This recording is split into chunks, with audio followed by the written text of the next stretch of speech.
How you doing? Legarius and Trent both didn't make Pro Bowl. I just wanted your initial thoughts on that. You know what? The beautiful thing about our country is that people are able to voice their opinion. They're able to vote, and so the fans decided that he wasn't good enough to make the Pro Bowl. I know if I was a defensive coordinator, he's one of the first guys that I'm going to come and grab because he's probably one of the more complete corners that I've ever been around in my building as far as when it comes to tackling as well as coveraging.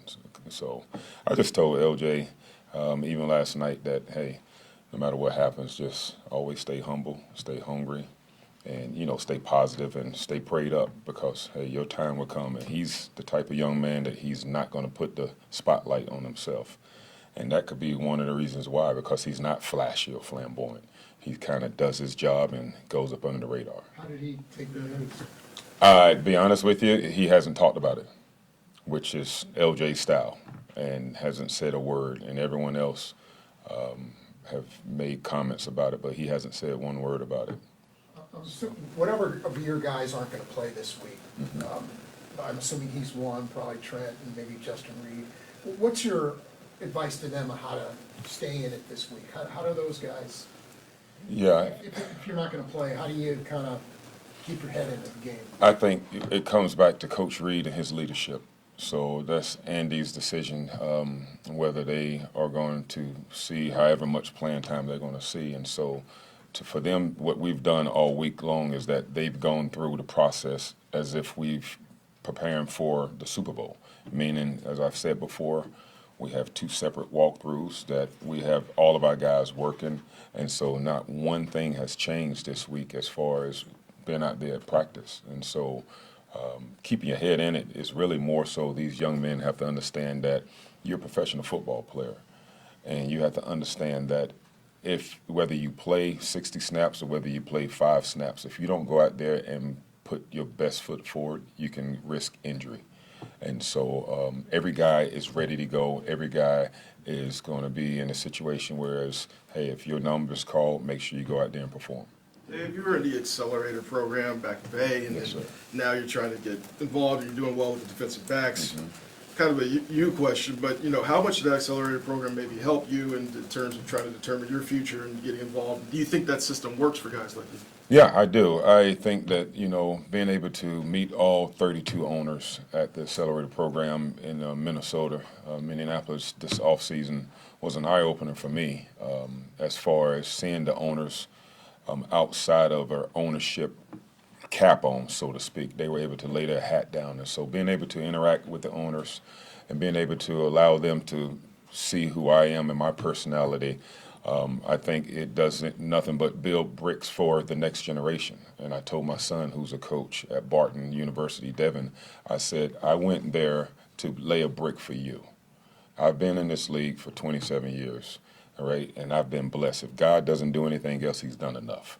I said, but me going there was to lay a brick for you and to bring back some knowledge for you and maybe even some of your friends. And so at that, I would say that it was a tremendous experience for me.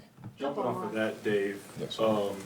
just the fact that you and Steve and most of the assistants have been together for so long with Yes, such sir. a successful defense, no other opportunities have taken y'all away. Have you thought about that, of building your own defense as a coordinator in the future? Well, one of the things, if I can answer it this way, one of the things that my wife Yolanda and I spoke about decades ago was that no matter what, I wasn't going to pursue any type of coordinating job while my kids were young. Meaning then is the fact that I wanted to be there Friday night games. I wanted to be there Saturday if I could to go to some games.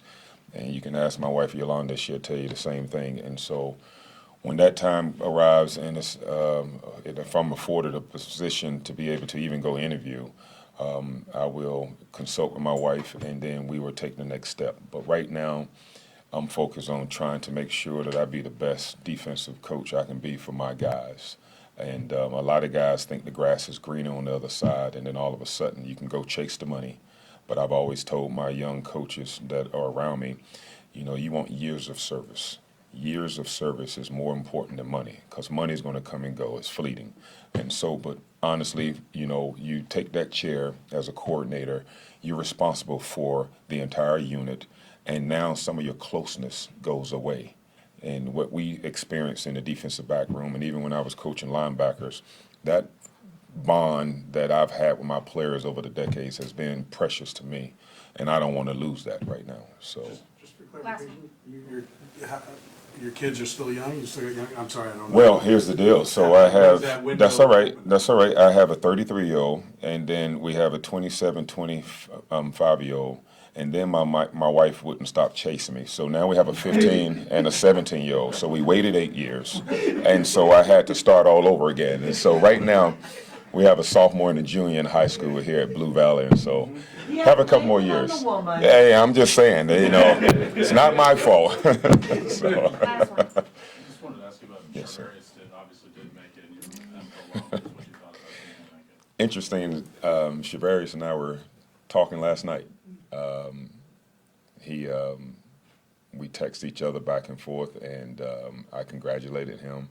And I'm just so proud of another young man who came out as a free agent. We snagged him from Dallas and brought him here. And then in his second year, he had a chance to actually lay his hat down and go out there and just play, stop overthinking things. And then he just grew, just like LJ from his first year. They both just got better and better. And you're just improving in increments. And so, but Ward and I were just talking last night, and I'm thrilled that he had an opportunity to get his name called.